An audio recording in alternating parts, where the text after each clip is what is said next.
What is going on, my fellow nerds? OperatorOtter here, and today we're going to discuss my 3 biggest criticisms for Vessel of Hatred in Diablo 4 before the campfire chat goes live tomorrow, and I hope that this doesn't age well, because I'd really actually like to see these things fixed. Now, these are my 3 biggest criticisms, but there's a lot more to that. So here's a list of just the general problems with Vessel of Hatred this season for Diablo 4.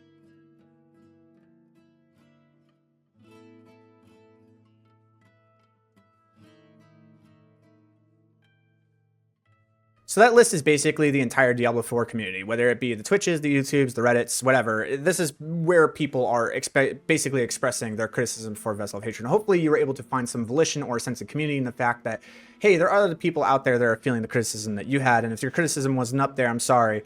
Hopefully I'll add that to the list next time. We need to shorten up this video, so we're going to focus on the 3 main things. And these 3 things are the things that are affecting me the most. Why are we talking about me? Well, honestly, because I'm just more important. No, I'm not more important.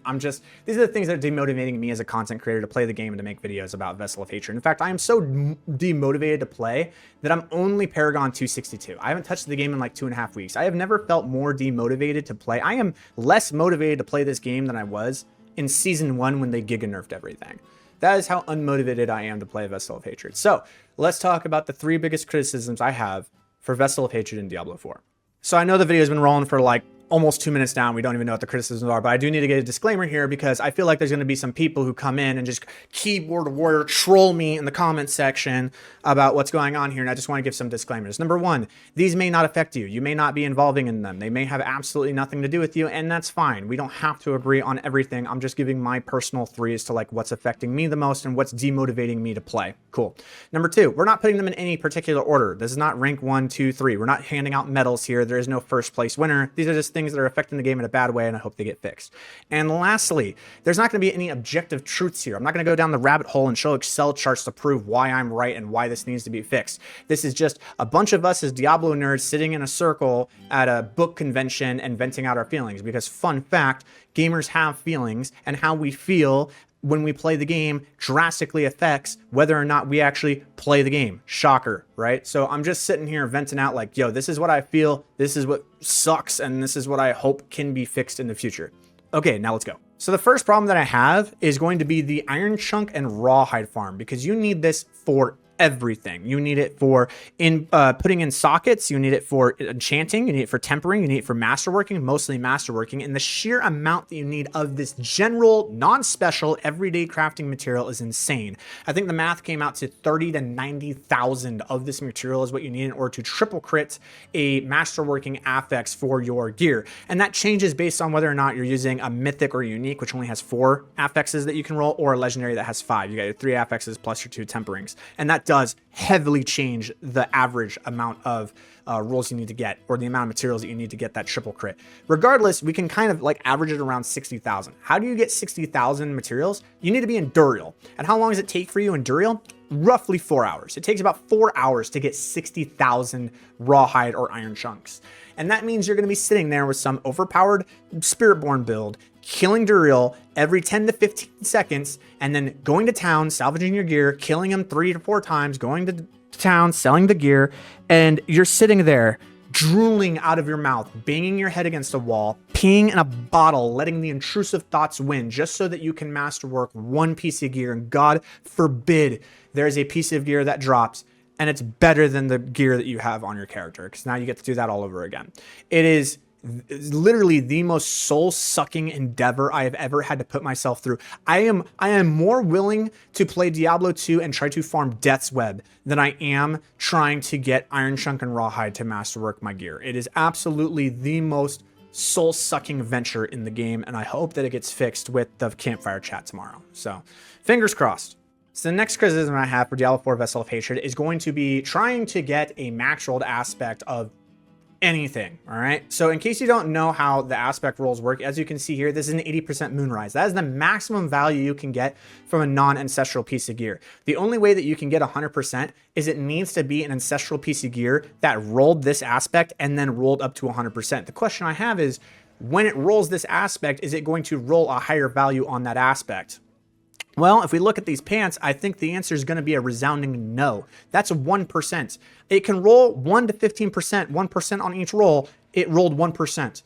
Like, how many levels of RNG do I have to go through to even get this aspect of interdiction at 15%? Oh, cool. So it needs to be either a chest, a helm, a pants, or an amulet. It has to be one of those 4 things that drop. That's RNG number 1. RNG number 2, it actually has to choose that aspect. Somewhere along the lines, that aspect has to be the one that's chosen of all the different defensive aspects that we have, which there's like 20 to 30 of them, by the way. And then it needs to roll Ancestral, which is already super rare. It's like 1 out of 30 to 40 pieces of unique gear actually drop Ancestral. And then it needs to actually roll high on that chance. And there's 15 different chances on this. The actual chance of getting a maximum 15% interdiction aspect is 1 out of go f yourself. That's the actual chances. It is insane. It is mind-blowing to me, and I do not like it at all. There are arguments for it. There are arguments for, hey, it prevents you from being able to like maximize your character, grind it out, have a good time. That's fine, cool. I personally don't give a shit. This is ass. This is ass, in my opinion. Change my mind. So the last piece of criticism I have for Diablo 4 Vessel of Hatred, and this is going to be something that happens literally every single season. I have no idea how or why they can't stop it. I don't get it. Like, what's going on with the coding? I don't know. But it's duping. Duping is destroying this game when it comes to high-level players or more hardcore level players or content creators. It just absolutely destroys the game for them. When it comes to elite level players or content creators, they and we, I should say myself, engage in the market. We engage in the market a lot to be able to get the gear, to get the things so that we can show off to the world either our highest pit clear or this really cool build that we would like to show you on content creation. When duping is part of the game, it really demoralizes and demotivates players from wanting to engage in this. It crashes the market so hard and makes it so impossible to actually get anything when you're trying to play the game honestly, or you don't want to involve yourself with people who are playing it dishonestly. You can do it honestly by touching elbows with people who are doing it dishonestly, but that's kind of a risk, especially as a content creator, because you may not be the one doing it, someone else may be doing it, but you're being a participant of it, and that can lead to a ban. But then there's no banning going on. Like, there actually isn't any bans. This duping has been going on season after season after season. People are engaging in it. People are touching elbows with people who are engaging in it, and there's no bans. There's nothing that's happening. They're able to get away with it. They can just sit there and dupe gold, dupe the boss mats, dupe the items, sell for a crazy amount, and it's gotten to the point now to where now it has absolutely completely nullified what gold is worth in anything, which means now it's just item trading. But all of the items are duped. It's not even just the gold. What else can we trade? We can trade boss materials. That's unfortunate. All of those are duped as well. You can't trade anything. It's completely crashed. There's no value to anything. So the only way that people are able to trade isn't even for another thing, because you can just dupe the other thing. So what's something that you can't dupe? What is something that you cannot dupe that makes anything in this game valuable for people who are duping them? Money.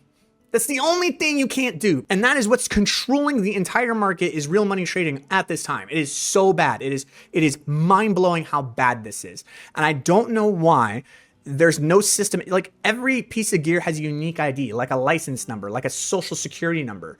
You can immediately tell when that unique item duplicates because there's now 2 unique codes that are existent within your registry. And as soon as that happens, there's some type of action you can take on that. I don't know what action you want to take on that, but it has gotten to the point now to where there's nothing they can do about it this season. They can't. What are they going to do? They're going to revert all the gold back to 10 bill? What about the people who actually earned their gold honestly? What, are they going to revert all the items? What about the people who engaged in this, who had no idea that they were buying from someone who dupes, and now their item is just gone? That you can't do anything. The entire season is destroyed when it comes to that aspect of it. And like I said, it may not affect you. It may not be a big deal to you. You may not care. But for someone like myself, it has completely demoralized me to play. So those are the criticisms I have for Vessel of Hatred. Hopefully they're able to change some of them by the campfire chat. I don't think they're going to be able to fix anything that has to do with duping. That's going to have to wait till next season when they can actually put in regulations. Please put in regulations for actually banning people who play the game in a dishonest fashion. That would be great. That's how I morally feel. Change my mind. Other than that, I got nothing for you. Have a wonderful day, ladies and gents. I'll see you in the next one.